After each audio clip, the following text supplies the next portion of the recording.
Benjamin, Julie, Théo ont tout juste 18 ans. De jeunes électeurs qui se destinent à devenir animateurs socioculturels. Comme beaucoup d'étudiants, ils se sentent pour la plupart éloignés de la vie institutionnelle. Oh franchement, moi ça m'intéresse pas trop, ouais, genre, je sais pas trop ce que c'est, je suis pas trop les médias. Je m'en préoccupe pas forcément parce que je préfère m'occuper moi de ma vie personnelle. Moi j'y crois au grand débat, ouais, bien sûr. Mais après, je pense que le grand débat ne suffit pas. Je pense que, enfin, moi mon avis c'est qu'il faudrait que le système politique français change.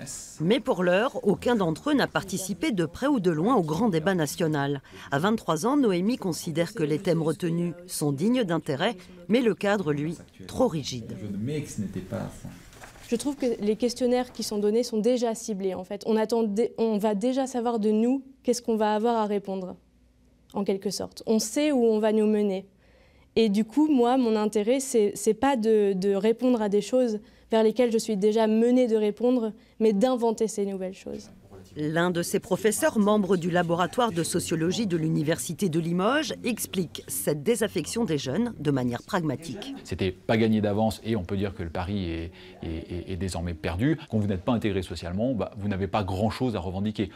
Vous avez beaucoup d'éléments à porter, mais vous n'avez pas forcément les moyens de les revendiquer. Ou en tout cas, vous n'êtes pas dans les cercles, dans les cénacles qui permettent de les revendiquer. Pour inciter les jeunes à prendre la parole sur le thème de l'environnement, le ministre de l'Éducation a annoncé l'organisation de débats dans tous les lycées de France ce vendredi.